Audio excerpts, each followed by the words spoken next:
जय श्री कृष्ण। मार्गशीर्ष मास में भगवान इन 3 समय पर धरती पर आते हैं। मित्रों, आज जो बात आप सुनने जा रहे हैं वो केवल कथा नहीं बल्कि एक दिव्य रहस्य है जो ब्रह्मांड की गहराइयों में छिपा हुआ था।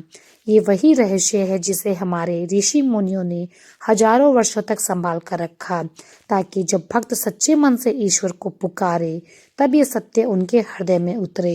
ये कथा उस मास की है जिसे स्वयं भगवान श्री कृष्ण ने गीता में कहा, मासाना मार्गशीर्षोहम, अर्थात सभी महीनों में मैं स्वयं मार्गशीर्ष मास हूँ। सोचिए, जब भगवान खुद ये कहते हैं कि वे किसी मास में स्वयं विराजते हैं तो वह मास कितना पवित्र, कितना चमत्कारी होगा। ये वही समय है जब सृष्टि के हर कण में ईश्वर की उपस्थिति महसूस की जाती है। सूर्योदय की पहली किरण में प्रभु का तेज झलकता है, रात्रि की शांति में उनकी करुणा बहती है, धरती की हर सांस में उनकी कृपा गूंजती है। और कहा गया है, मार्गशीर्ष मास में भगवान स्वयं 3 बार धरती पर आते हैं। 3 बार अलग अलग रूप में, अलग अलग उद्देश्य से।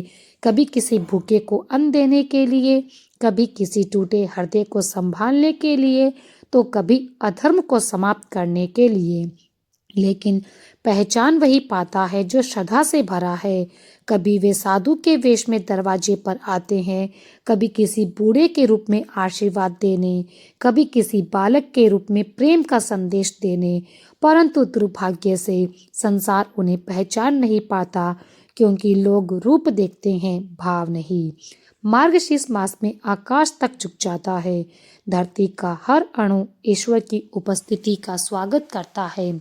इस मास में भक्ति करना, दान करना, कथा सुनना, तीनों मिलकर पुण्य देते हैं जो हजारों यज्ञों के बराबर है। कहते हैं कि जो व्यक्ति इस महीने में सच्चे भाव से कथा सुनता है, उसके जीवन के तीनों काल, भूत, वर्तमान और भविष्य प्रभु की कृपा से प्रकाशित हो जाते हैं। मित्रों, आज का समय अत्यंत दुर्लभ है। जो इसे समझ लेता है उसका जीवन धन्य हो जाता है। इसीलिए इस कथा को पूरे मन से सुनना, क्योंकि आज आप जानने वाले हैं वो 3 अद्भुत समय जब स्वयं भगवान इस धरती पर आते हैं। वह क्षण जब हवा भी शांत हो जाती है, जब आकाश झुक जाता है और जब प्रभु अपने भक्त के घर में कदम रखते हैं। तो एक बार मन को शांत करे, आंखें बंद करे और हृदय में एक बार पुकारे, जय श्री हरि, जय श्री कृष्ण, क्योंकि अब आरंभ होने जा रही है वो दिव्य यात्रा जिसमें आप जानेंगे कि इस महीने में भगवान किस रूप में, किस समय और किस कारण से धरती पर आते हैं। लेकिन मित्रों, आगे बढ़ने से पहले आपको एक अत्यंत गंभीर बात बता देते हैं, जिसे प्राचीन धर्म पुराण यानी कि गरुड़ पुराण में स्पष्ट कहा गया है कि कोई भी कथा या कोई सीख हो, अगर उसे बीच में छोड़ दिया जाए तो वह केवल ज्ञान से वंचित नहीं होना बल्कि पाप की श्रेणी में आता है और अधूरा सत्य अधर्म को पैदा करता है। हो सकता है इस कथा का कोई प्रसंग आपकी जीवन की दिशा को बदल दे, आपको पाप से बचा ले, आपको उस अंधकार से निकाल दे जिसमें अनजाने से आप भी फंस गए हो। और यदि आप सच्चे सनातनी हैं तो आपका फर्ज है कि ऐसे संदेशों को केवल अपने तक सीमित ना रखें, बल्कि उन्हें अधिक से अधिक लोगों तक पहुंचाइए। इसलिए इस वीडियो को लाइक कर लीजिए और अपने मित्रों के साथ में हमारे चैनल को सब्सक्राइब करने को कहें और शेयर करें। तो चलिए श्रद्धा और विश्वास के साथ इस कथा की शुरुआत करते हैं। गंगा माता के पवित्र तट पर राजपुर नाम का एक सुंदर और शांत गांव बना हुआ था। इस गांव में सेठ राजपाल नाम से एक अमीर व्यापारी रहता था। उसके पास धन की कोई कमी नहीं। महल तो जैसे घर, नौकर चाकर, सोना चांदी सब कुछ था। वे मंदिर में दान करते, भंडारे भी करवाते, हर जगह दिखाते कि वे कितने बड़े भक्त हैं। परंतु इतना सब होते हुए भी उनके मन को शांति नहीं थी। घर में कलेश रहता, मन में चिंता रहती, रात को नींद नहीं आती। उसी गांव के मंदिर की सीढ़ियों पर एक बूढ़ा भिखारी बैठता था उसके शरीर पर फटे पुराने कपड़े, लेकिन चेहरे पर शांति थी जो किसी साधु या ज्ञानी में भी दुर्लभ ही मिलती है। उसकी आंखों में अद्भुत तेज था, मानो भीतर भगवान का प्रकाश चल रहा हो। वह किसी से कुछ नहीं मांगता, कोई दे दे तो ले लेता, नहीं तो बस शांत बैठा भगवान का ध्यान करता। सेठ राजपाल रोज उसे देखते मन ही मन सोचते, मैं इतना अमीर हूँ, दान करता हूँ, पूजा करवाता हूँ, पर फिर भी इस फटे हाल बाबा जैसी शांति मेरे पास नहीं। धीरे धीरे उसके मन में ईर्ष्या और अहंकार आने लगा। एक दिन कार्तिक महीने की पावन एकादशी आई। सेठ रामपाल ने पूरे गांव में भव्य पूजा का आयोजन करवाया। मंदिर फूलों से सजा था, मंत्रों की ध्वनि गूंज रही थी। पूजा के बाद जब सेठ बाहर निकला तो उनके गले में बड़ी माला थी, चेहरा और प्रसिद्धि के गर्व से चमक रहा था। तभी उनकी नजर मंदिर की सीढ़ियों पर बैठे उस बूढ़े भिखारी पर पड़ी। उन्होंने जेब से 100 का नोट निकाला। उन दिनों 100 बहुत बड़ी रकम मानी जाती थी। गर्व से मुस्कुराते हुए उन्होंने वह नोट हवा में फेंका, जो जाकर गरीब के पैरों के पास गिरा। सेठ धर्मपाल मन ही मन सोचने लगा, अब ये भिखारी मेरे चरणों में गिरकर आशीर्वाद देगा, मुझे धन्यवाद करेगा। परंतु उल्टा हुआ। उस भिखारी ने नोट की तरफ देखा, फिर शांत दृष्टि से सेठ की ओर देखा। उसके चेहरे पर हल्की सी मुस्कान आई। उसने नोट नहीं उठाया, वह चुपचाप भगवान की मूर्ति की ओर देखने लगा। सेठ का अहंकार तिलमिला उठा। उसने गुस्से में कहा, अरे उठाया क्यों नहीं, क्या कम लग रहा है? भिखारी मौन रहा। सेठ फिर चिल्लाया, बहरे हो क्या? 100 रुपए फेंके हैं तुम्हारे लिए, उठाओ और मुझे धुआं दो। तब उसे भिखारी ने धीरे से आंखें खोली और पहली बार सेठ जी की, आप दान तो हीरे जैसा कर रहे हैं, पर उसे फेंक कचरे की तरह रहे हैं। दान धन से नहीं भाव से होता है। जो प्रेम से झुके हुए हाथों से दिया जाए वही ईश्वर तक जाता है। अहंकार से किया गया दान तो स्वर्ग नहीं पाप की गंध देता है। ये शब्द सुनकर सेठ रामपाल के हृदय में बिजली कौंध गई। गांव का कोई भी आदमी आज तक सेठ रामपाल से उस लहजे में बात करने की हिम्मत नहीं कर पाया। सब उनसे डरते थे क्योंकि वे गांव में सबसे अमीर थे। लेकिन उस दिन वह बूढ़ा गरीब भिखारी बिना डरे बोल गया। सेठ रामपाल का चेहरा गुस्से से लाल हो गया। उनका हाथ गरीब पर उठने ही वाला था कि तभी वह भिखारी शांत स्वर में बोला, रुक जाइए सेठ जी। उसकी आवाज में ऐसी गहराई और शक्ति थी कि सेठ जी का उठा हुआ हाथ वहीं पर रुक गया, जैसे किसी ने अदृश्य शक्ति से उसे रोक दिया हो। भिखारी ने बड़ी विनम्रता से कहा, सेठ जी, आपकी इस पूजा से, इस दान से आपको पुण्य नहीं मिल रहा, बल्कि पाप लग रहा है।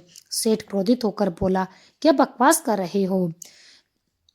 भिखारी शांत मुस्कान के साथ बोला, मैं बकवास नहीं कर रहा सेठ जी, मैं आपको सच्चाई का आईना दिखा रहा हूँ। आप यहाँ सुख और शांति खरीदने आए हैं, लेकिन आपकी झोली पहले से इतनी भरी हुई है कि उसमें अब शांति रखने की जगह नहीं। सेठ ने तिल मिलाकर पूछा, मेरी झोली किस चीज से भरी है? तब भिखारी ने धीमे स्वर में कहा, घमंड से सेठ जी, दौलत के घमंड से, दान के घमंड से। मैं कौन हूँ? इस अहंकार के घमंड से। जब तक की झोली खाली नहीं होगी तब तक सुख और शांति का एक कतरा भी आपको नहीं मिलेगा। सेठ रामपाल बिल्कुल मौन खड़े थे। आज पहली बार किसी ने उन्हें उनके असली धन यानी उनके घमंड का एहसास कराया। भिखारी की आंखों में कोई तिरस्कार नहीं था, बल्कि एक गहरी करुणा थी, जैसे कोई पिता अपने भटके हुए पुत्र को समझा रहा हो। भिखारी ने आगे कहा, सेठ जी, कार्तिक मास अब समाप्त होने को है। गंगा में नहाने से तन का मेल तो धुल जाएगा, मन का कैसे धोओगे? ये जो घमंड आप अपने सिर तक लेकर चलते हैं, यही आपकी अशांति का सबसे बड़ा कारण है। सेठ रामपाल एक पल भी वहां नहीं रुके। उनका चेहरा शर्म और क्रोध से जल उठा। वे बिना कुछ कहे अपनी हवेली की ओर चले गए। लेकिन जब वे जा रहे थे तो उनके कानों में उस भिखारी की आवाज गूंजती रही, मन का मेल कैसे धोओगे? उस रात सेठ धर्मपाल अपने भव्य बिस्तर पर चैन से नहीं सो पाया। वे करवटें बदलता रहा, बेचैन रहा। उसे अपने बेटों के झगड़े याद आने लगे, घर की कलह, व्यापार की चिंता और उस गरीब भिखारी का शांत चेहरा, सब एक साथ घूमने लगे। धीरे धीरे उन्हें एहसास होने लगा, वह भिखारी सही कह रहा था, मेरे पास सब कुछ है लेकिन शांति नहीं। उन्हें पहली बार समझ आया कि जिस व्यक्ति के पास कुछ भी नहीं है वही सबसे बड़ा अमीर है, क्योंकि उसके पास मन की शांति है। अगली सुबह जब कार्तिक मास के समाप्त होने के कुछ दिन बचे थे, सेठ रामपाल ने एक बड़ा निर्णय लिया। उन्होंने अपने अहंकार, अपनी अकड़, अपने दम सब हवेली से बाहर छोड़ दिए। वो बिना किसी नौकर चाकर के, बिना रथ के, नंगे पांव मंदिर की सीढ़ियों पर गए और देखा वही गरीब भिखारी आज भी वहीं पर बैठा है। उसकी शांत मुस्कान के साथ, उसकी दिव्य तेज के साथ। सेठ रामपाल उस दिन मंदिर की ओर वैसे नहीं गए जैसे हर बार जाते। उन्होंने आज अपनी जेब से पैसे नहीं निकाले, ना ही किसी के सामने दान का दिखावा करा।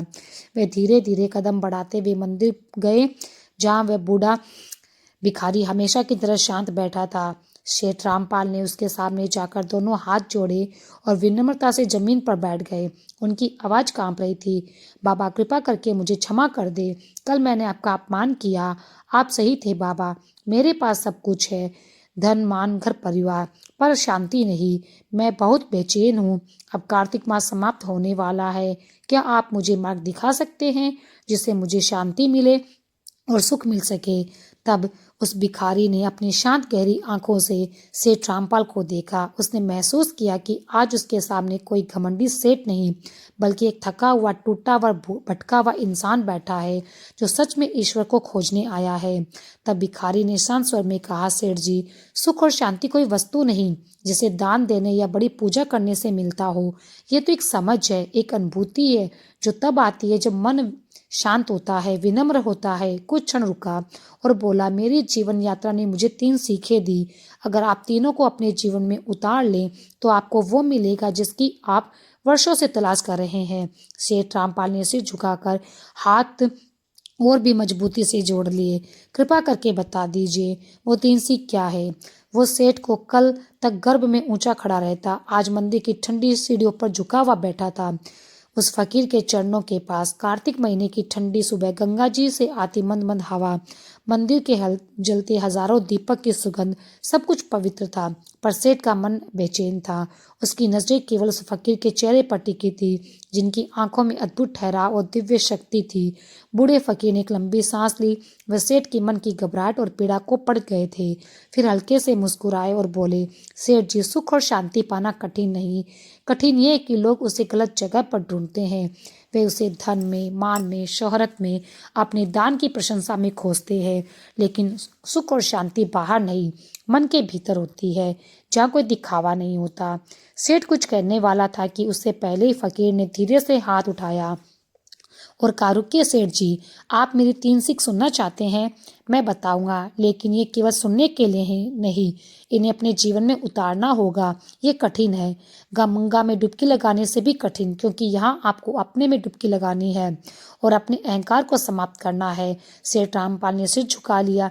बाबा, मैं सब करने को तैयार हूँ, बस मेरे मन की जलती हुई आग को बुझा दो। फकीर ने आंखें बंद की, कुछ क्षण मौन रहा, फिर शांत स्वर में बोला, तो सुनिए सुख और शांति की पहली सीख। ये सीख है गुप्त दान की। सेठ ने चौंक कर पूछा, गुप्त दान? वे क्या होता है बाबा? मैं तो हर साल पूरे गांव में के सामने भंडारा करता हूँ, सब मेरा नाम लेते हैं, क्या ये गुप्त नहीं है? फकीर हल्के से मुस्कुराया, नहीं सेठ जी, वह दान नहीं, वह ऐलान है। वह आपके घमंड का ऐलान है। आप 100 देकर 1000 की इज्जत खरीदते हैं, वो तो सौदा है, सेवा नहीं। पहली सीख ये है कि आज से जब तक कार्तिक मास समाप्त ना हो जाए, और यदि संभव हो तो जीवन भर जो भी भला काम करे, जो भी दान दे, ऐसे दे कि आपके दाएं हाथ को भी पता ना चले आपके बाएं हाथ ने क्या करा है। पुण्य करे पर उसका ढिंढोरा मत पीटे, मदद करे पर मदद का घमंड ना करे।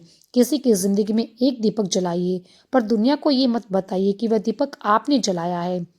भिखारी की ये बातें सुनकर सेठ रामपाल गहरी सोच में पड़ गया। उनके लिए किसी पहाड़ को उठाने जैसा कठिन था, क्योंकि अब तक उनका पूरा जीवन दूसरों की वाहवाही पर टिका था। वह सोचने लगा, अगर किसी को पता नहीं चलेगा मैंने दान किया है, फिर ऐसे दान का क्या अर्थ है? मन में अनेक प्रश्न। उन्होंने धीरे से कहा, पर बाबा, जब लोग देखेंगे कि मैं दान कर रहा हूँ, तभी तो वह भी प्रेरित होकर दान करेंगे। ये तो अच्छी बात है ना। फकीर ने शांत लेकिन दृढ़ आवाज में कहा, नहीं सेठ जी, जब लोग आपको दान करते हुए देखते हैं तो वे आपके जैसे दानी नहीं बनना चाहते, वे आपके जैसे अमीर बनना चाहते हैं। प्रेरणा घमंड से नहीं, करुणा से आती है। आपकी पहली परीक्षा यही है, जाइए इसी को अपने जीवन में उतारो। जब आपको लगे कि आपने इसे सच में समझ लिया, तब मेरे पास दूसरी सीख के लिए आना। सेठ रामपाल भारी मन से उठे। उन्हें ये बात कुछ अजीब लगी। किसी ने उनके वर्षों से जमे हुए अहंकार को झकोड़ दिया था और उनके पास कोई उपाय भी नहीं था। उन्होंने फकीर को प्रणाम किया और चुपचाप अपनी हवेली की ओर चला गया। घर पहुंचते ही वही पुराना माहौल। आंगन में उसके दोनों बेटे रमेश और सुरेश एक दूसरे पे चिल्ला रहे थे। उनकी आवाजें हवेली की ऊंची दीवारों से टकरा रही थी। मैंने कहा ना, गोदाम की चाबी मुझे चाहिए। बड़ा बेटा रमेश चीख रहा था, क्यों चाहिए? ताकि तुम सारा अच्छा माल अपने दोस्तों को बेच दो, मुझे बेकार का दे दो। बाबूजी ने मुझे भी बराबर का हिस्सा दिया। छोटा बेटा सुरेश पलट कर बोला, हिस्सेदार तू? रमेश चिल्लाया, जब मैं बाबूजी के साथ धूप में जलता था तब तू शहर में मजे करता था। उसी शोर में उनकी बीमार पत्नी की धीमी करा दब गई। सेठ रामपाल ने सिर पकड़ लिया। यही थी उनकी जिंदगी। बाहर लोग उन्हें दानवीर सेठ धर्म रामपाल कहते थे और घर के अंदर वे एक लाचार पिता जिनकी औलादें उन्हें सम्मान नहीं देती थी। उन्होंने गुस्से में चिल्लाकर कहा, चुप हो जाओ तुम दोनों, शर्म नहीं आती? कार्तिक का पवित्र महीना चल रहा है, तुम दोनों धन के लिए कुत्तों की तरह लड़ रहे हो। दौलत के कीड़ों को दोनों में बेटे में एक पल के लिए चुप हो गए, पर उनकी आंखों में अपने पिता के लिए कोई आदर नहीं था। वे जानते थे कि उनका पिता उनसे अधिक अपनी इज्जत और दिखावे से प्यार करता है। सेठ रामपाल कमरे में गए। थके हुए, टूटे हुए भिखारी की बातें उनके मन में गूंज रही थी। सुख और शांति, पर शांति कहाँ थी? उनके अपने ही घर में नहीं थी। उनका मन किया कि वह उन दोनों बेटों को अपनी जायदाद से निकाल दे। गुस्सा उनके भीतर ज्वाला बन चुका था। उसी समय उनका वफादार मुनीम गिरधारी हाँफता हुआ कमरे में आया। सेठ जी गजब हो गया, अब क्या बचा है गजब होने को? तब रामपाल ने झलाकर कहा। मुनीम बोला, सेठ जी, गांव का गरीब किसान रघु, कल रात उसकी झोपड़ी में आग लग गई। वो तो किसी तरह जान बचाकर निकल पड़ा, पर उसका सब कुछ जलकर राख हो गया। घर का सारा अनाज, उसकी 2 बकरियां सब जल गई। वो सड़क पर आ गया। उसकी छोटी छोटी 2 बेटियां हैं। पूरा परिवार गांव के बाहर पेड़ के नीचे बैठा रो रहा है। सेठ रामपाल ने ये सुना तो एक क्षण के लिए मौन रहा। फिर उनके मन में तुरंत वही पुराना विचार आया, ये अच्छा मौका है। अगर मैं अब पूरे गांव के सामने रघु की मदद कर दूं तो सब मेरे नाम की तारीफ करेंगे। उन्होंने मन में तय कर लिया, मैं अभी सरपंच को बुलाता हूँ, सबके सामने रघु को बुलवाऊंगा, ऐलान करूंगा, उसे नया घर दूंगा, अनाज खरीदने के लिए 5,000 रुपये भी दूंगा। पूरा गांव एक बार फिर मेरे नाम की जय जयकार करेंगे और मेरे उन नालायक बेटों को पता चलेगा कि उनका बाप क्या चीज है। सेठ रामपाल ने मन में यही सोचा। कुर्सी से उठने वाले थे कि तभी उनके कानों में उस फकीर के शब्द गूंजे, ऐसे दो कि तुम्हारे दाएं हाथ को भी पता ना चले कि तुम्हारे बाएं हाथ ने क्या किया। तब रामपाल ठिठक गया। उनके माथे पर पसीने की बूंदें चमक उठी। ये कैसी उलझन थी? एक तरफ वर्षों पुरानी आदत, वाहवाही की भूख, अपना नाम और शोहरत का नशा, दूसरी तरफ उस फकीर की अजीब सी दिव्य लगने वाली शांति पाने की शर्त, गुप्त दान। वो कमरे में बेचैनी के चक्कर काटने लगे। मन में द्वंद चल रहा था, अगर उन्होंने मदद नहीं की तो लोग क्या करेंगे? अगर कि किसी को बताया नहीं तो फिर नाम कौन लेगा? उनके मन का तराजू दोनों तरफ झूल रहा था। तब भी उन्हें अपने बेटों का लालच चेहरा याद आया, जो दौलत के लिए एक दूसरे से लड़ रहे थे। पत्नी की वह करा याद आई, जो हर रात उसकी नींद छीन लेती। फिर उन्हें याद आया उस फकीर का शांत चेहरा, जिसकी आंखों में ईश्वर की झलक थी। सेठ रामपाल ने निर्णय किया। उन्होंने मुनीम गिरधारी को बुलाया। गिरधारी, उन्होंने धीरे से कहा, तुम मेरे सबसे भरोसेमंद आदमी हो, मैं तुम्हें काम सौंप रहा हूँ, लेकिन याद रखना, इस बात की खबर मेरे और तुम्हारे सिवा किसी तीसरे को नहीं होनी चाहिए। ये मेरी बात जो है औलाद तक भी ना पहुंचे। गिरधारी थोड़ा चौंका, फिर सिर झुकाकर बोला, हुक्म करे। सेठ ने अपनी धीमी आवाज में कहा, आज रात जब पूरा गांव सो जाए तब तुम चुपचाप रघु के लिए 1 महीने का राशन, कपड़े, जरूरी सामान और 2 नई बकरियां खरीदने के पैसे लेकर उसकी जली हुई झोपड़ी के पास रख देना। फिर उन्होंने तिजोरी खोली और पैसों की एक मोटी गड्डी निकालते हुए कहा, ये 500 है, इनसे कल सुबह के लिए एक छोटा सा पक्का घर बनवाने का इंतजाम शुरू करना, लेकिन ध्यान रहे कहीं मेरा नाम नहीं आए। अगर रघु पूछे तो बस इतना कह देना, कार्तिक महीने में भगवान ने उसकी सुन ली। गिरधारी अपने मालिक को इस तरह बदलावा देखकर अवाक रह गया। उसने जीवन में पहली बार सेठ रामपाल को इतना शांत और विनम्र देखा। वह पैसों की गड्डी लेकर सिर झुकाकर चला गया। उस रात से धर्मपाल को नींद नहीं आई। पर आज जागने का कारण व्यापार की चिंता या बेटों का झगड़ा नहीं, आज उसके भीतर एक नई हलचल थी, एक डर और एक उत्सुकता, दोनों साथ साथ। कई गिरधारी से कोई गलती ना हो जाए, किसी को पता ना लग जाए। बार बार उन्हें लग रहा था, मैंने क्या कर दिया, इतना बड़ा दान और किसी को बताया नहीं। अगली सुबह जब सूरज की पहली किरण गंगा तट पर बिखरी तो पूरा गांव पहले ही जाग चुका था। हर ओर एक चर्चा थी, चमत्कार हो गया, रघु के यहाँ चमत्कार हुआ। सेठ रामपाल जल्दी से हवेली की छत पर गए, जहां से रघु की झोपड़ी वाले कोने को साफ देख पा रहे थे। उन्होंने देखा, वह उसके जीवन के सबसे पवित्र स्मृति बन गया। रघु और उसका परिवार उस जली हुई झोपड़ी के सामने पड़ी राशन के बोरे, कपड़ों की पोटली और पैसों की थैली देखकर रो रहे थे। पर ये आंसू दुख के नहीं, ये कृतज्ञता और आनंद के आंसू थे। रघु बार बार जमीन पर सिर झुकाकर भगवान को प्रणाम कर रहा था। उसके हाथ जुड़े हुए थे और आंखें आसमान की ओर थी। वो रोते हुए चिल्ला रहा था, हे प्रभु, मेरे प्रभु कृष्ण, तूने मेरी सुन ली, तूने मेरे बच्चों को बचा लिया, तेरा लाख लाख शुक्रिया। गांव के लोग ये सब देखकर आश्चर्य में पड़ गए। कोई कह रहा था, ये तो जरूर कार्तिक मास का चमत्कार है। कोई बोला, ये किसी देवता का कार्य है जो रात में स्वयं आकर ये सब देख गया। कुछ लोग बोले, सेठ रामपाल तो रोज भंडारा कराते हैं, लेकिन इस गरीब की मदद तो खुद भगवान ने की। सेठ रामपाल उस छत पर खड़े ये सब सुन रहे थे। किसी ने उनका नाम नहीं लिया, किसी ने उनकी जयकार नहीं की, किसी ने उन्हें फूलों की माला नहीं पहनाई। आज पहली बार सारा श्रेय उन्हें नहीं बल्कि भगवान को मिला। पर अजीब बात यह थी कि उन्हें इसका जरा भी बुरा नहीं लगा, ना गुस्सा आया, ना जलन।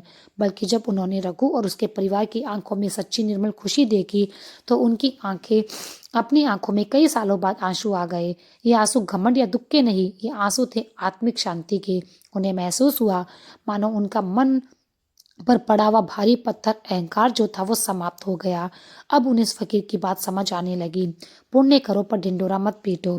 उस दिन से वो मंदिर गए ना पूजा पाठ में बैठे, बस हवेली की छत पर खड़े होकर उस गरीब किसान के परिवार को नई जिंदगी की शुरुआत करते देखते रहे और वो अपने मन में धीरे धीरे हल्की सी मीठी सी शांत और दिव्य अनुभूति को महसूस करते रहे। शाम को जब सूर्य अस्त हुआ और कार्तिक के चांद की चांदनी फैली, सेठ रामपाल अकेले ही हवेली से बाहर निकले।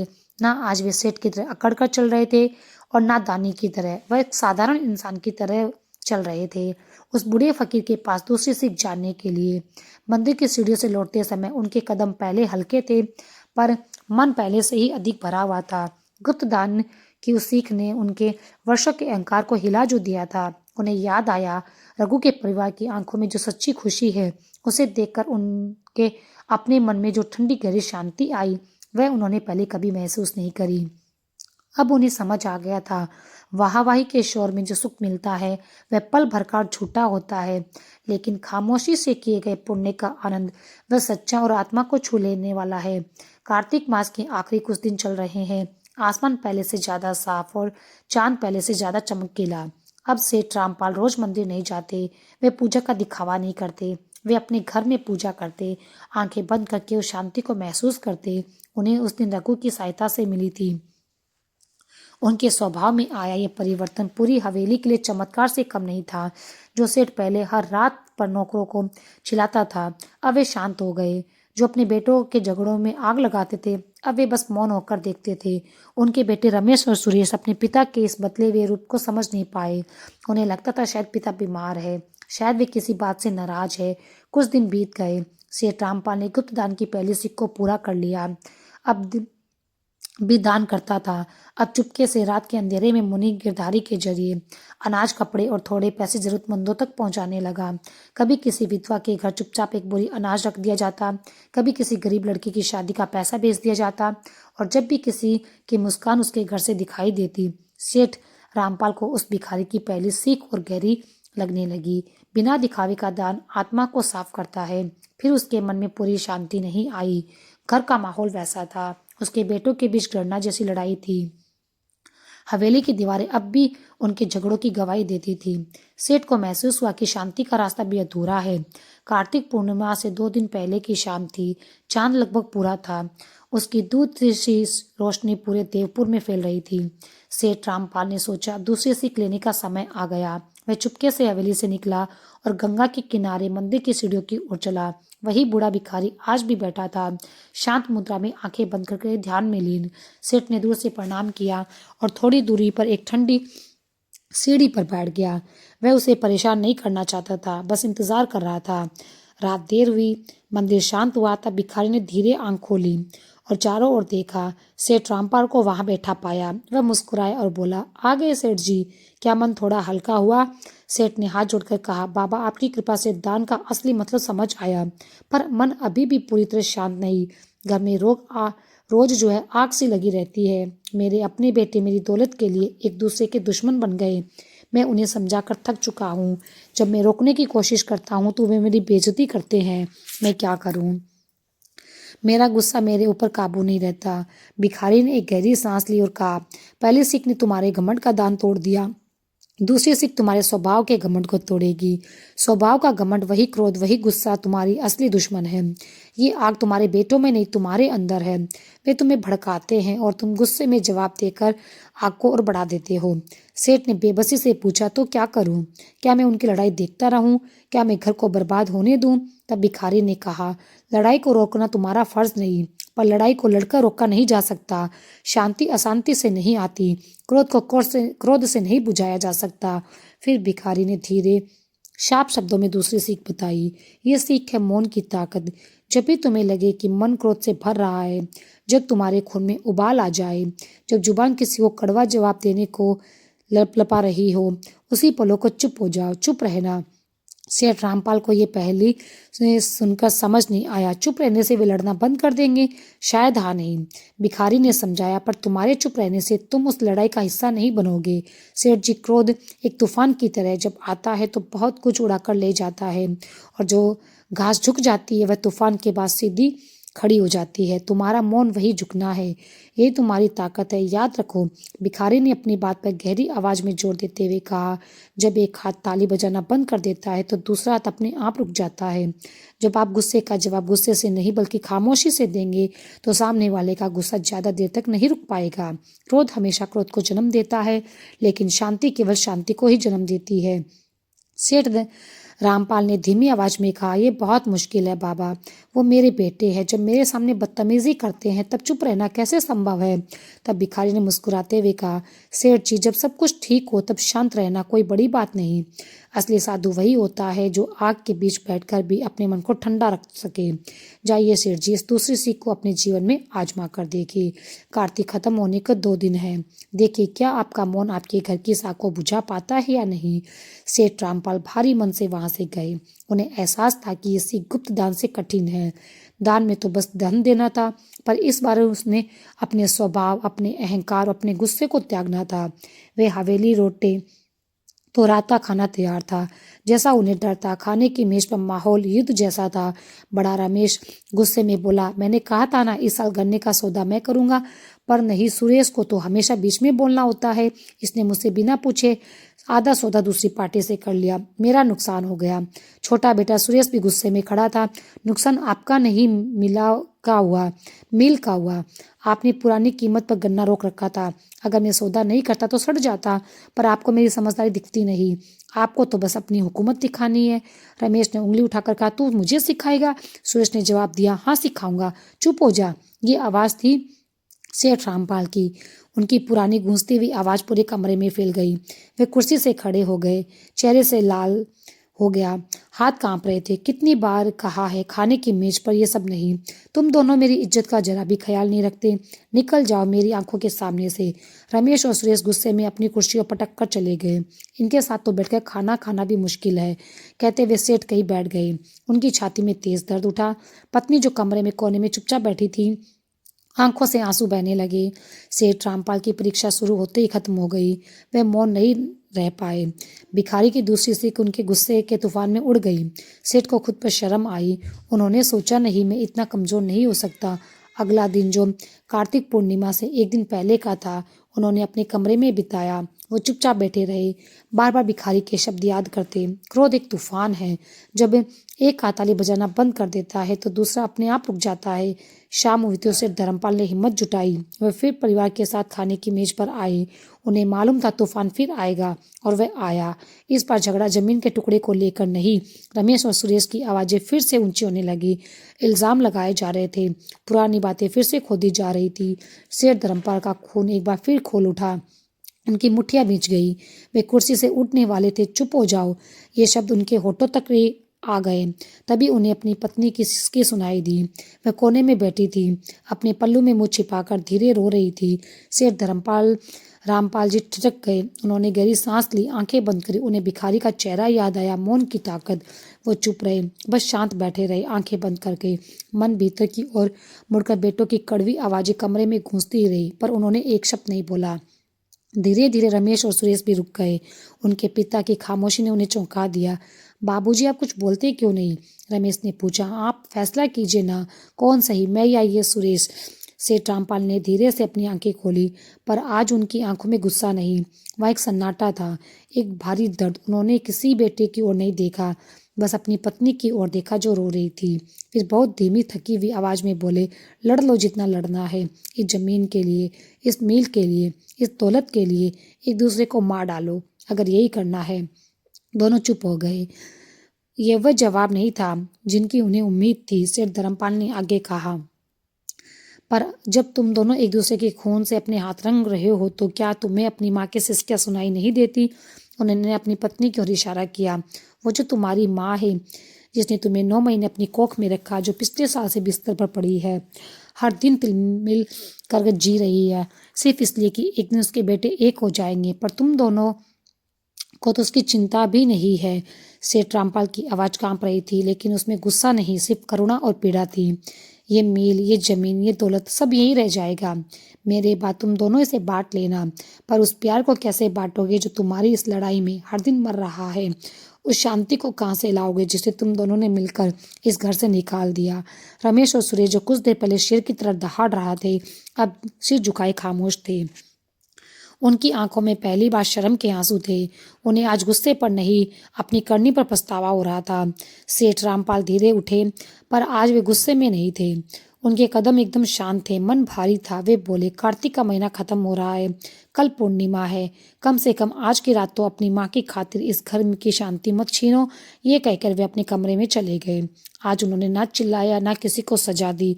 उन्होंने केवल मौन की शक्ति का प्रयोग किया था, और आज उन्होंने देखा, उनकी खामोशी ने वो कर दिया जो उनके गुस्से ने वर्षों में कभी नहीं करा। उनके बेटों के सिर झुके हुए थे, उनकी आंखों में पश्चाताप था। सेठ रामपाल को आज अपनी दूसरी सीख पूरी तरह समझ आ गई। मौन ही गुस्से का सबसे बड़ा उत्तर है। उन्हें अभी पूर्ण शांति तो नहीं मिली, पर वे अब उस दिशा में बढ़ चुके थे। अब बस एक और सीख बाकी थी, जो सच्ची आत्मिक शांति पहुंचाने वाली थी। कार्तिक पूर्णिमा की सुबह बाकी दिनों से बिल्कुल अलग थी। आज आसमान में एक अलग पवित्रता थी। गंगा के घाट पर अब तिल रखने की जगह भी कम थी। पूरा रामपुर और आसपास के गांव में हजारों लोग इस आखिरी स्नान में आए हुए थे। हर और हर हर गंगे की जय, घंटियों की आवाज, धूप बत्ती की खुशबू थी। ऐसा लग रहा था आज देवता भी धरती पर आ गए। सेठ रामपाल की हवेली में भी आज अजीब सी शांति।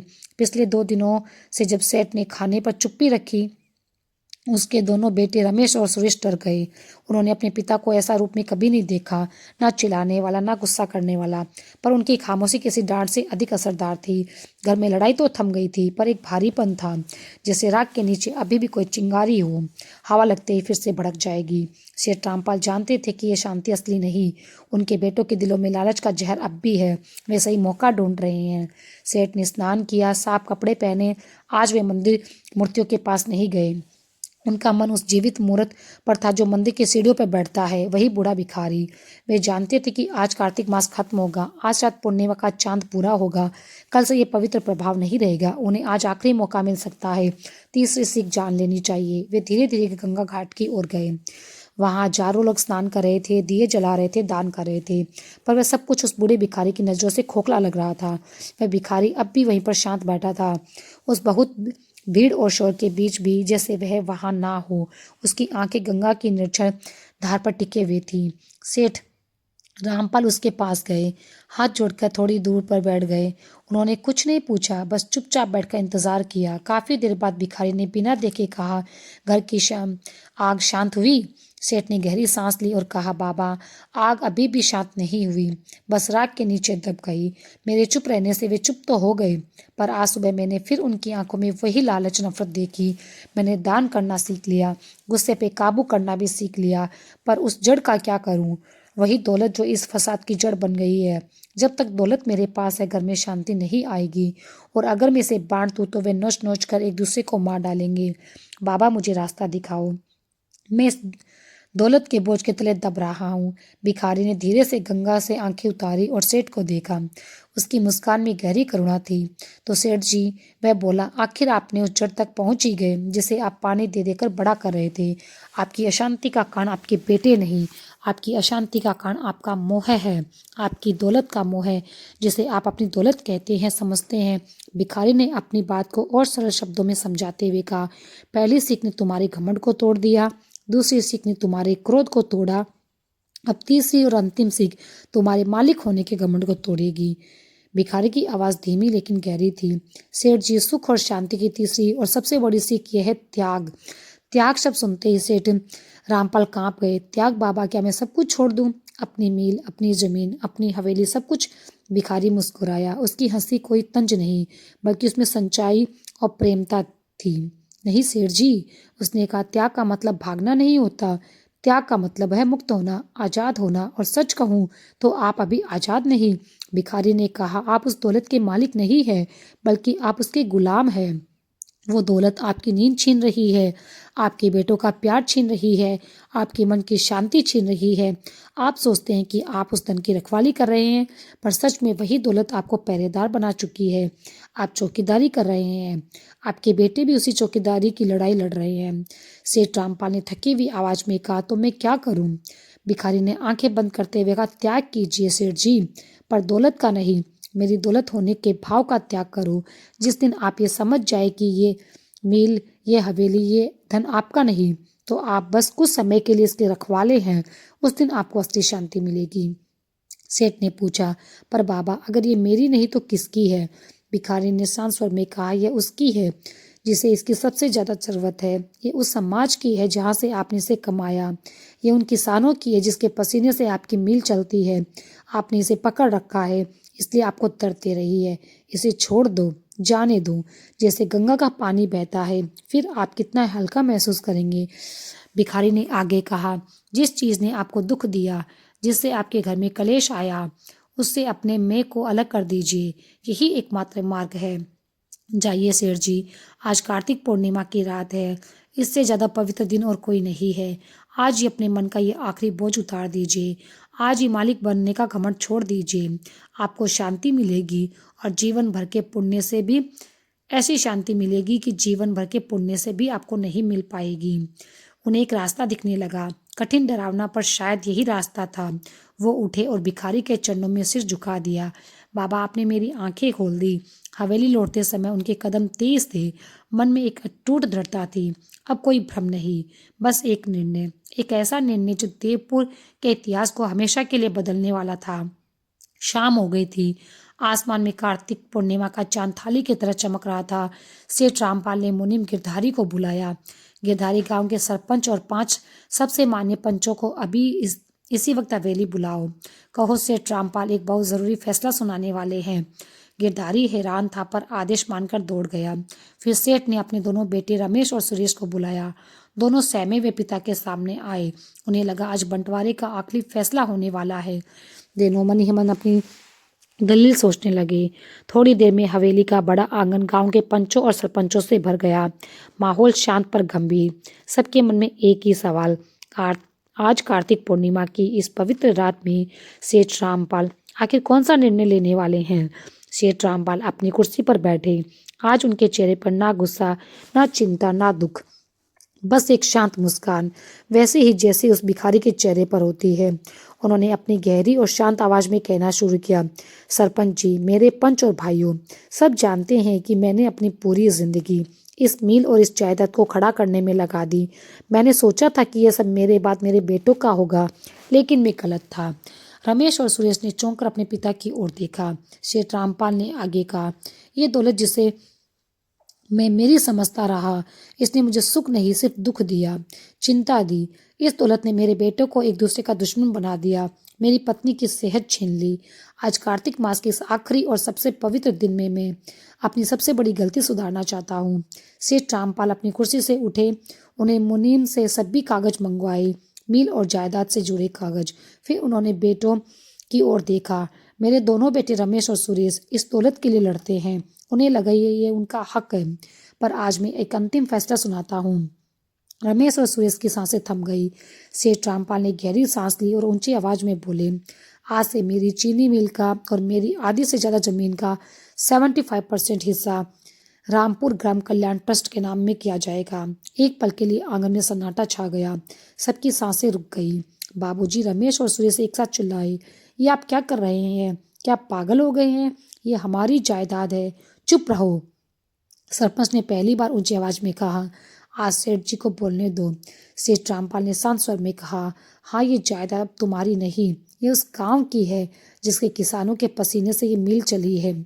आज से इस मिल के मुनाफे का 75% हिस्सा इस गांव में एक अस्पताल बनाने में, एक स्कूल खोलने में और रघु जैसे गरीब परिवारों की बेटियों की शादी में खर्च होगा।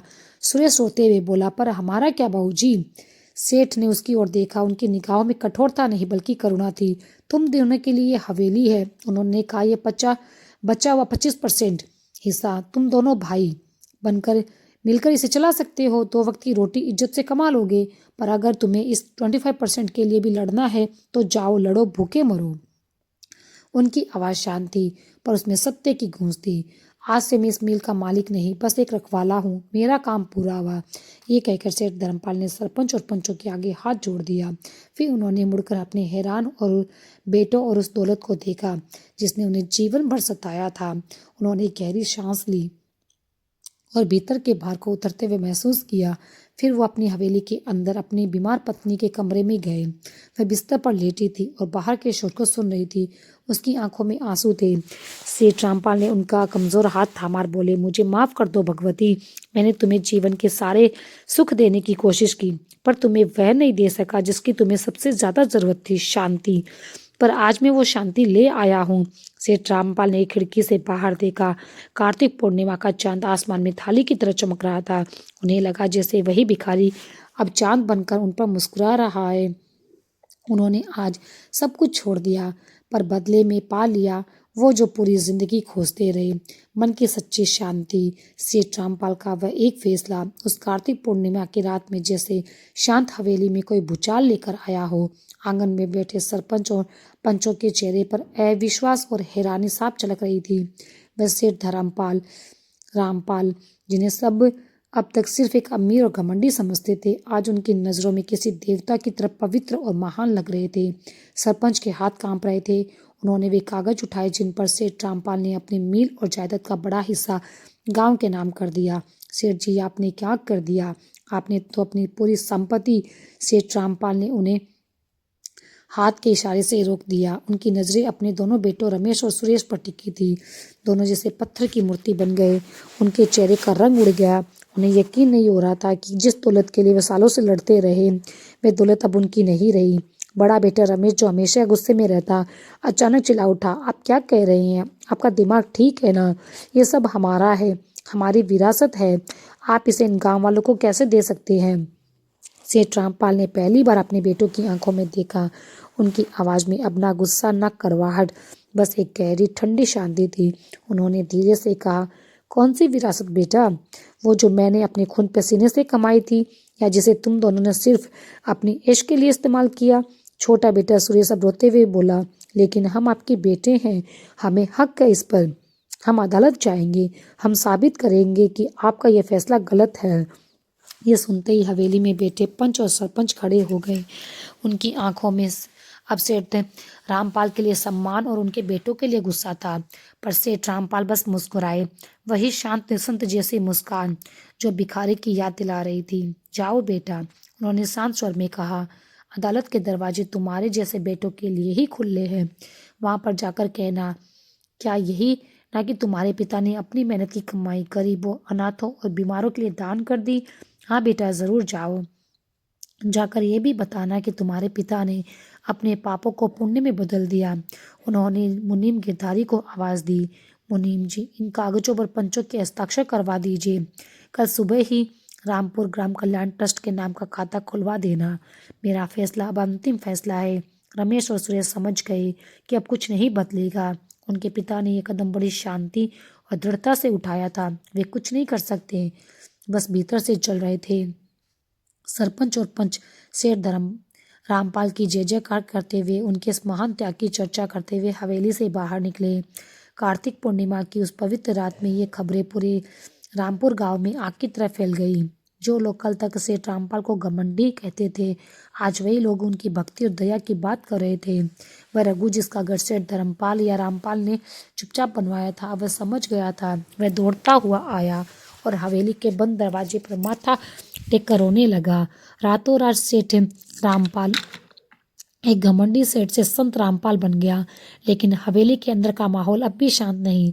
जैसे ही गांव वाले और दरवाजे बंद हुए, रमेश और सुरेश का दबा हुआ गुस्सा फट पड़ा। क्यों किया आपने? रमेश चीखा। किसने बदला लिया आपने? हमसे या खुद से? उस भिखारी के कहने पर आपने हमें सड़क पर ला दिया, हमें भिखारी बना दिया। अब हमारे लिए क्या छोड़ा आपने? सुरेश की आवाज कांप रही थी, उसमें आंसू भी थे और नफरत भी। वो बोला, 25% का क्या होगा? 25% का बाबूजी? क्या हम अब उसी छोटे हिस्से को बांटने के लिए भी एक दूसरे से लड़े? सेठ रामपाल, जो अब तक चुपचाप सुन रहे थे, धीरे से अपने बीमार पत्नी के कमरे की ओर मुड़े। शांत स्वर में बोले, मैंने तुम्हें लड़ने का इससे कब रोका है बेटा? मैंने तो बस लड़ाई की वजह को छोटा कर दिया। पहले तुम पहाड़ के लिए लड़ रहे थे, अब एक कंकड़ के लिए लड़ोगे। पर लड़ोगे तो तुम फिर भी। और सचमुच सेठ की बात सच हो गई। वो रात हवेली की सबसे काली रात में से एक थी। दोनों भाई रमेश और सुरेश, जो अब तक अपने पिता के खिलाफ थे, अब उस बचे हुए 25% के लिए एक दूसरे के दुश्मन बन गए। रमेश गरज कर बोला, मील का सारा काम मैं संभालूंगा क्योंकि मैं बड़ा हूँ। सुरेश ने भी पलटकर कहा, हिसाब किताब मैं देखूंगा, मुझे हर पैसे का हिसाब चाहिए। क्या तू मेरा खाता चेक करेगा? रमेश चिल्लाया, क्या मैं चोर हूँ? सुरेश बोला, चोर नहीं पर बेईमान जरूर समझता हूँ। बातें बढ़ती गई, इल्जाम लगते गए, फिर हाथापाई हुई। रमेश ने सुरेश को धक्का दिया। सुरेश ने पास का फूलदान उठाया और रमेश पर फेंक दिया। हवेली के अंदर टूटते बर्तनों की आवाज गूंजी। वो दोनों भाई अपने पिता की दौलत के वारिस थे। आज उसी दौलत के एक छोटे से टुकड़े के लिए जानवरों की तरह लड़ रहे थे। सेठ धर्मपाल अपने कमरे में पत्नी के पास बैठे ये सब देख रहे थे। उनके चेहरे पर कोई भाव नहीं, बस एक शांत गंभीरता थी। वे उस भिखारी की तीसरी सीख को समझ गए। उन्होंने मोह को त्याग दिया, अब अपनी दौलत और बेटों को केवल एक रखवाले की नज़र से देखते हैं। तभी उनकी बीमार पत्नी सुमित्रा, जो सालों से चुप थी, धीरे से बोली, आपने ये क्या कर दिया? रामपाल। सेठ ने उनकी ओर देखा। मैंने वही क्या सुमित्रा? उन्होंने कहा जो मुझे शांति दे सकता था। सुमित्रा ने हंसते हुए पूछा, आपको शांति मिल गई, पर मुझे नहीं मिली। मेरे बच्चे एक दूसरे के खून के प्यासे हो गए और आप यहाँ शांत बैठे हैं। सेठ रामपाल के दिल पर जैसे किसी ने हथौड़ा मार दिया हो। उन्होंने अपनी शांति तो पाली, पर अपने परिवार को अधूरा छोड़ दिया। सुमित्रा रो पड़ी, आपने दौलत का त्याग तो कर दिया, पर क्या पिता होने का धर्म का भी त्याग किया? जैसे भी है, आपका खून है। आपने उन्हें अमीर बनना सिखाया, पर इंसान बनना कौन सिखाएगा? आपने उन्हें दौलत दी, पर बांटकर जीना किसने सिखाया? सुमित्रा की ये बातें उस भिखारी की सीख से भी ज्यादा गहरी थी। सेठ रामपाल को एहसास हुआ उनकी परीक्षा भी पूरी नहीं हुई। वे कांपते हुए खड़े हुए बोले, आप ठीक कहती है सुमित्रा, मैंने बीमारी का इलाज नहीं किया, बस उसे खुद से दूर करा है, पर अभी बीमारी जिंदा है। वे कमरे से बाहर निकले। आंगन में दोनों बेटे थके हुए एक दूसरे को घूर रहे थे। सेठ ने आवाज लगाई, गिरधारी ट्रस्ट के कागज लाओ और सरपंच और पंचों को फिर से बुलाओ। रमेश सुरेश चौंक गई। क्या उनके पिता फैसला बदलने वाले हैं? क्या उन्हें अपनी गलती का एहसास हो गया? दोनों की आंखों में फिर वही लालच चमक रहा था। आधे घंटे में सरपंच और पंच फिर हवेली आ गए। सरपंच ने पूछा, क्या बात है सेठ जी, आपने फिर से क्यों बुलाया? सेठ रामपाल ने गहरी सांस ली और बोले, हाँ सरपंच जी, मुझसे एक गलती हुई, मैंने अपना फैसला बदलना चाहता हूँ। रमेश और सुरेश की सांसें थम गई। सेठ बोले, मैंने कहा था इस मिल का 25 हिस्सा मेरे बेटों का होगा, पर अब नहीं। अब नहीं, उन्होंने अपनी आवाज़ को मजबूत किया और बोले, अब मेरी इस मिल और इस जायदाद का 100% हिस्सा रामपुर ग्राम कल्याण ट्रस्ट के नाम होगा। आंगन में सन्नाटा छा गया। रमेश और सुरेश जमीन पर बैठ गए। बाबूजी दोनों एक साथ चीखे। सेठ ने कहा, बेटा, और तुम दोनों के लिए हवेली है। जब तक मैं और तुम्हारी माँ जिंदा है, तुम्हारे सिर पर छत है, 2 वक्त की रोटी है, इसके अलावा एक फूटी कोड़ी नहीं। सुरेश रोते हुए बोला, पर हम करेंगे क्या बाबूजी? सेठ ने शांत स्वर में कहा, वही जो बाकी गांव वाले करते हैं, मेहनत। मैंने दौलत का त्याग अपनी शांति के लिए किया और आज मैं तुम्हें उस बिना मेहनत की दौलत से मुक्त कर रहा हूँ, ताकि तुम मेहनत की कीमत समझ सको। फिर उन्होंने सरपंच की ओर देखा। ट्रस्ट की इस मील में कल से काम शुरू होगा। हर गरीब और ज़रूरतमंद इसमें काम कर सकेगा। और हाँ, मेरे ये दोनों बेटे भी। रमेश हक्का बक्का रह गया। क्या मजदूरों के साथ काम करेंगे? सेठ ने मुस्कुरा कर कहा, हाँ बेटा, अगर तुम्हें रोटी कमानी है तो कल सुबह 8 बजे बाकी मजदूरों की लाइन में लग जाना। इस मिल में मैनेजर की नहीं, 2 मजदूरों की नौकरियां खाली है। वहाँ तनख्वाह मिलेगी जो बाकी सबको मिलती है। बोलो, मंजूर है क्या? मंजूर है सेठ। रामपाल ने आज अपना सबसे बड़ा और कठिन फैसला सुना दिया। उन्होंने अपने बेटों से सिर्फ दौलत नहीं छीनी, उनका वह घमंड भी छीन लिया जो मुफ्त की दौलत से आया था। अब रमेश और सुरेश के पास कोई आसान रास्ता नहीं। या तो मेहनत करके आम मजदूर बनकर इज्जत कमाओ, या फिर हवेली छोड़कर सड़क पर चले जाओ। कार्तिक मास की वह रात खत्म हो रही थी। सेठ रामपाल ने भिखारी की तीनों सीख समझ ली, दान, मौन और अंत में मोह का त्याग। उसने अपने मन में वह आखिरी धागा भी काट दिया जो उसके बेटों के मालिक की तरह बांधे रखता था। वह आपस अपने कमरे में गया। सुमित्रा, उसकी बीमार पत्नी, आज सालों बाद बैठने की कोशिश कर रही थी। उसकी आंखों में गुस्सा नहीं था, गर्व था। सेठ ने उनका हाथ थामा। खिड़की से बाहर कार्तिक पूर्णिमा का चांद चमक रहा था। ऐसा लगा जैसे प्रभु ने उनकी सारी रातों की अंधेरियों को मिटा दिया। अब उन्हें वह सच्ची शांति मिल चुकी थी जो उन्हें जीवन भर चाहिए थी। ये नई सुबह सबके लिए आसान नहीं थी। सरपंच और पंचों ने जो कागज संभाले, अब एक गांव में खबर बन गए। रमेश और सुरेश के पांव के नीचे से जमीन खिसक गई। वे दौलत और घमंड में जिंदा थे। अब वे सब कुछ खो चुके थे। अगली सुबह हवेली में सन्नाटा। सेठ रामपाल सुबह नाकर मंदिर की मूर्तियों के पास नहीं गया। वह सीधे बाहर निकला और गंगा के घाट पर वही बूढ़े भिखारी के पास बैठ गया। दोनों कुछ बोले बिना गंगा की लहरों को देख रहे थे। इधर हवेली में सूर्य सुबह 8 बजे उठा। उसका सिर चकरा रहा था। उसने बड़ा भाई रमेश को देखा। रमेश एक कोने में बेसुध पड़ा था। उसके पास खाली शराब की बोतल थी। भैया उठो, 8 बज गए। बापूजी ने कहा है मिल में आना है। सुरेश ने जकोड़ा। रमेश ने गुस्से से आंखें खोली। उसने सुरेश को धक्का दिया और बोला, मैं मजदूर नहीं बनूंगा। वह बुढ़ा मेरा बाप नहीं रहा। उसने मुझे मार दिया है। मैं उसकी शक्ल नहीं देखूंगा। सुरेश चुप नहीं रहा। उसकी आवाज में डर था। पर भैया, हम खाएंगे क्या? उसने पूछा। सुरेश की आवाज में अब गुस्सा नहीं था, सिर्फ डर था। उसने धीमे स्वर में कहा, भैया, हमारे पास अब 1 रुपया भी नहीं। क्या हम सच में भीख मांगेंगे? रमेश ने तकिए में मुंह छिपा लिया और बोला, तू जा, अगर तुझे भीख मांगनी है तो जा, मुझे अकेला छोड़ दे। सुरेश का दिल कांप गया। उसने अपने भाई को देखा जो कभी अकड़ कर चलता था, आज वह एक डरे हुए बच्चे की तरह बिस्तर में मुंह छिपाए पड़ा था।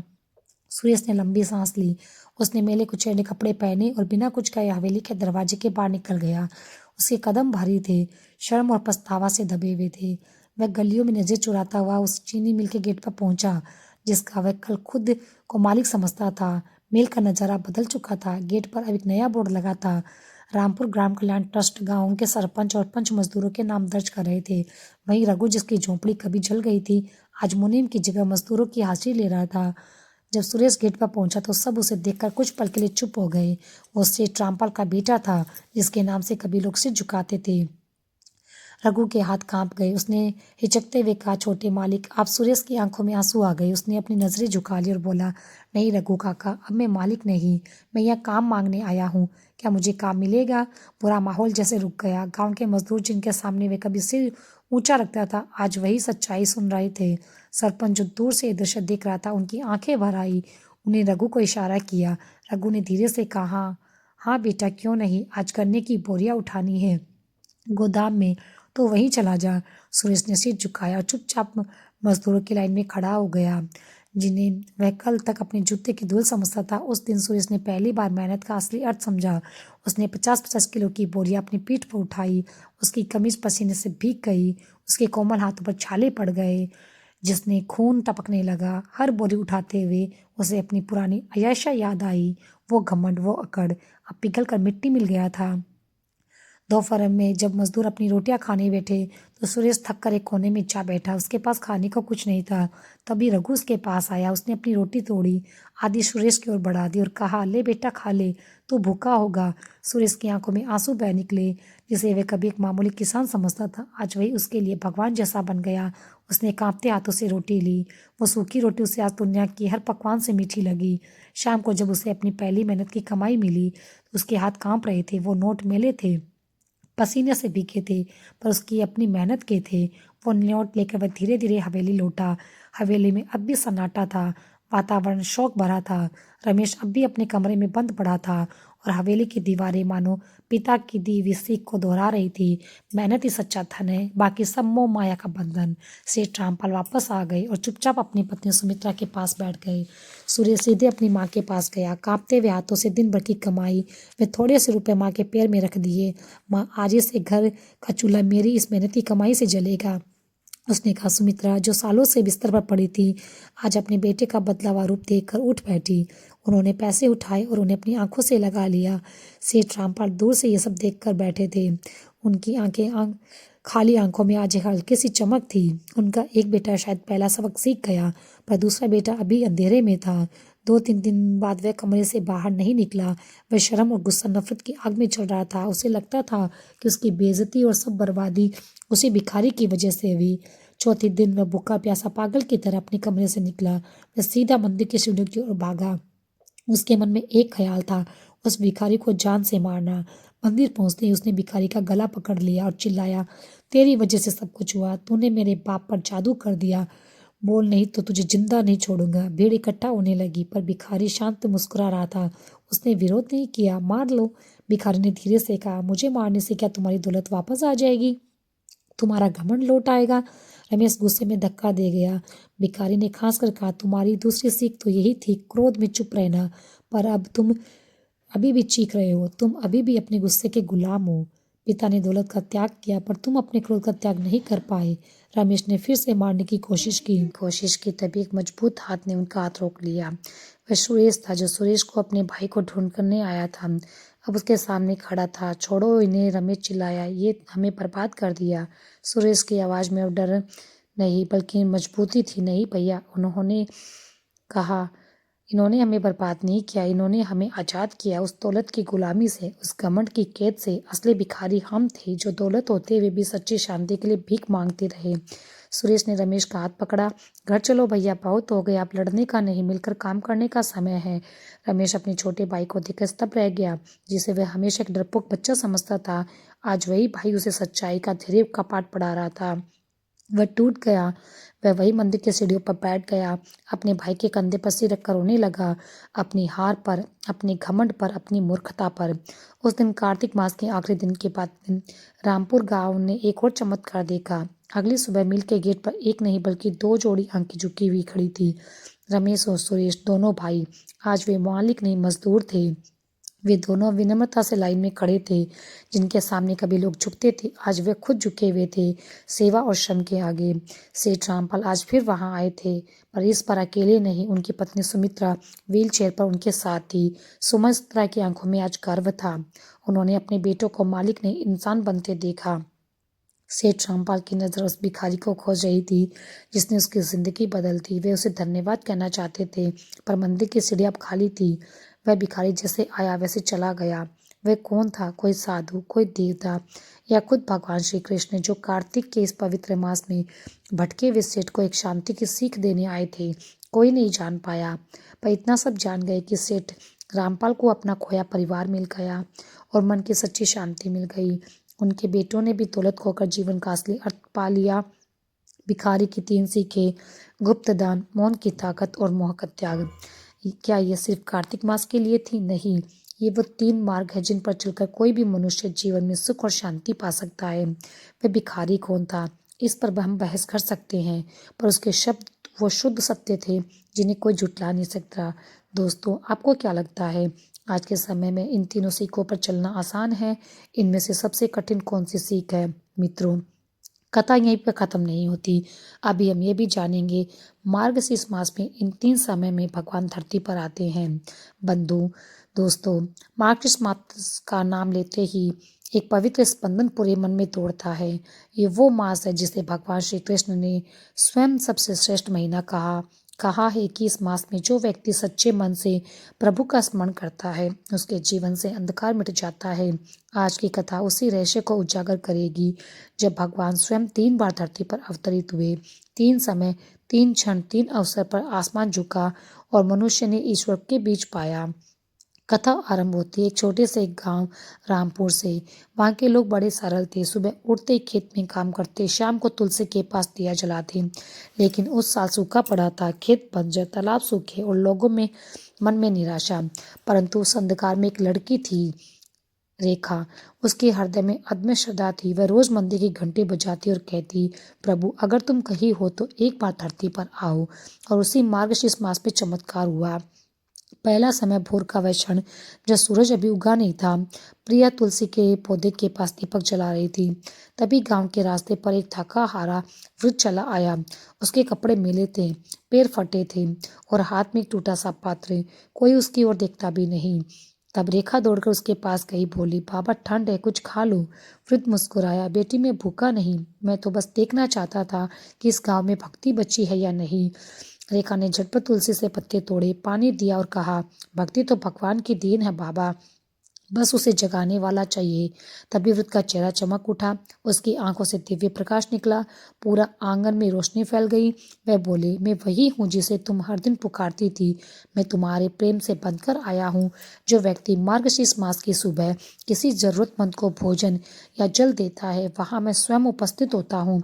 ये कहकर वृद्ध लुप्त हो गए। गांव में हल्की वर्षा हुई और धरती ने पहली बार मुस्कुराई। दूसरा समय संध्या का समय, दीपदान। उस दिन शाम को पूरा गांव तुलसी के पास दीपक जला रहा था। रेखा भी अपने घर के आंगन में तैयार कर रही थी। तभी एक विधवा माँ अपने बीमार बच्चे को गोद में लेकर वहां आई और बोली, बेटी मेरा बच्चा सांस नहीं ले पा रहा। रेखा ने दीपक उठाया और तुलसी के नीचे रखकर बोली, माँ तुलसी इस बालक की रक्षा करो। वह बच्चा कांपते हुए सांस लेने लगा और उसी क्षण रेखा ने देखा तुलसी के पत्तों पर एक तेज चमक फैल उठी और माँ लक्ष्मी स्वयं उसी प्रकाश में प्रकट हुई। उन्होंने कहा, जो मार्गशीर्ष की संध्या में तुलसी के नीचे दीपक जलाता है, वहाँ मैं स्वयं रहती हूँ। वह दीपक सिर्फ रोशनी नहीं देता, वह भक्त के भाग्य को उजागर करता है। माँ की आवाज़ हवा में गूंज गई। बच्चे ने पहली बार पूरी सांस ली। गांव में सबने सिर झुका दिया, क्योंकि उन्होंने पहली बार देखा था कि भगवान का दूसरा आगमन संध्या के दीप में हुआ था। तीसरा समय, रात्रि का गहन पहर, जब सब सो रहे होते हैं पर कोई भक्ति में जागता है। वह मार्गशीर्ष मास की अमावस्या की रात थी। चारों ओर अंधकार, लोग अपने घर में थे, पर रेखा मंदिर के सामने बैठी थी। वह चुपचाप आंसू बहा रही थी, क्योंकि उसके पिता बीमार थे, दवा के पैसे नहीं थे। वह बोली, हे प्रभु, अब तुम नहीं आओगे तो मैं टूट जाऊंगी। अचानक हवा थम सी गई, दीपक की लो स्थिर हो गई, मंदिर की घंटी अपने आप बज उठी। रेखा ने आंखें खोली। मंदिर के गर्भगृह से एक दिव्य स्वर निकला, जब सारी दुनिया सो रही होती है और कोई मनुष्य अपने आंसुओं से मुझे पुकारता है, तब मैं स्वयं धरती पर उतरता हूँ। ये मार्गशीर्ष का तीसरा समय है, जब अंधेरे में भी भक्ति जागती है। वह दृश्य इतना तेजस्वी था कि पूरा गांव उजाले से भर गया। सुबह जब लोगों ने देखा रेखा के पिता ठीक हो गए और मंदिर की मूर्ति के पास 3 पद चिन्ह रखे हुए हैं, जिसे किसी ने रात में वहां खड़े होकर आशीर्वाद दिया हो। और तभी गांव के बुजुर्ग बोले, ये वही 3 समय है जब भगवान धरती पर आते हैं, भोर में दान के रूप में, संध्या में दीप के रूप में और मध्य रात्रि में करुणा के रूप में। इन तीनों समय का स्मरण करना ही मार्गशीर्ष मास का रहस्य है। जो व्यक्ति इन तीनों क्षणों में मन, वचन और कर्म से प्रभु का ध्यान करता है, उसकी हर विपत्ति दूर हो जाती है। तो मित्रों, अगर श्री हरि की तभी एक मजबूत हाथ ने उनका हाथ रोक लिया। वह सुरेश था, जो सुरेश को अपने भाई को ढूंढ करने आया था। अब उसके सामने खड़ा था। छोड़ो इन्हें, रमेश चिल्लाया, ये हमें बर्बाद कर दिया। सुरेश की आवाज में अब डर नहीं बल्कि मजबूती थी। नहीं भैया, उन्होंने कहा, इन्होंने हमें बर्बाद नहीं किया, इन्होंने हमें आज़ाद किया उस दौलत की गुलामी से, उस घमंड की कैद से। असली भिखारी हम थे जो दौलत होते हुए भी सच्ची शांति के लिए भीख मांगते रहे। सुरेश ने रमेश का हाथ पकड़ा। घर चलो भैया, बहुत हो गया, अब लड़ने का नहीं, मिलकर काम करने का समय है। रमेश अपने छोटे भाई को देखकर स्तब्ध रह गया, जिसे वह हमेशा एक डरपोक बच्चा समझता था। आज वही भाई उसे सच्चाई का धैर्य का पाठ पढ़ा रहा था। वह टूट गया। वह वही मंदिर की सीढ़ियों पर बैठ गया, अपने भाई के कंधे पर सिर रखकर रोने लगा, अपनी हार पर, अपने घमंड पर, अपनी मूर्खता पर। उस दिन कार्तिक मास के आखिरी दिन के बाद रामपुर गांव ने एक और चमत्कार देखा। अगली सुबह मिल के गेट पर एक नहीं बल्कि दो जोड़ी आंखें झुकी हुई खड़ी थी। रमेश और सुरेश दोनों भाई। आज वे मालिक नहीं, मजदूर थे। वे दोनों विनम्रता से लाइन में खड़े थे। जिनके सामने कभी लोग झुकते थे, आज वे खुद झुके हुए थे, सेवा और श्रम के आगे। सेठ रामपाल आज फिर वहां आए थे, पर इस बार अकेले नहीं। उनकी पत्नी सुमित्रा व्हील चेयर पर उनके साथ थी। सुमित्रा की आंखों में आज गर्व था। उन्होंने अपने बेटों को मालिक नहीं, इंसान बनते देखा। सेठ रामपाल की नज़र उस भिखारी को खोज रही थी जिसने उसकी जिंदगी बदल दी। वे उसे धन्यवाद कहना चाहते थे, पर मंदिर की सीढ़ी अब खाली थी। वह भिखारी जैसे आया वैसे चला गया। वह कौन था? कोई साधु, कोई देवता, या खुद भगवान श्री कृष्ण, जो कार्तिक के इस पवित्र मास में भटके हुए सेठ को एक शांति की सीख देने आए थे? कोई नहीं जान पाया, पर इतना सब जान गए कि सेठ रामपाल को अपना खोया परिवार मिल गया और मन की सच्ची शांति मिल गई। उनके बेटों ने भी दौलत खोकर जीवन का असली अर्थ पा लिया। भिखारी की 3 सीखें, गुप्त दान, मौन की ताकत और मोह का त्याग। क्या ये सिर्फ कार्तिक मास के लिए थी? नहीं, ये वो 3 मार्ग है जिन पर चलकर कोई भी मनुष्य जीवन में सुख और शांति पा सकता है। वह भिखारी कौन था, इस पर हम बहस कर सकते हैं, पर उसके शब्द वो शुद्ध सत्य थे जिन्हें कोई झुठला नहीं सकता। दोस्तों, आपको क्या लगता है, आज के समय में इन तीनों सीखों पर चलना आसान है? इनमें से सबसे कठिन कौन सी सीख है? मित्रों, कथा यहीं पर खत्म नहीं होती। अभी हम ये भी जानेंगे मार्गशीर्ष मास में इन 3 समय में भगवान धरती पर आते हैं। बंधु दोस्तों, मार्गशीर्ष मास का नाम लेते ही एक पवित्र स्पंदन पूरे मन में दौड़ता है।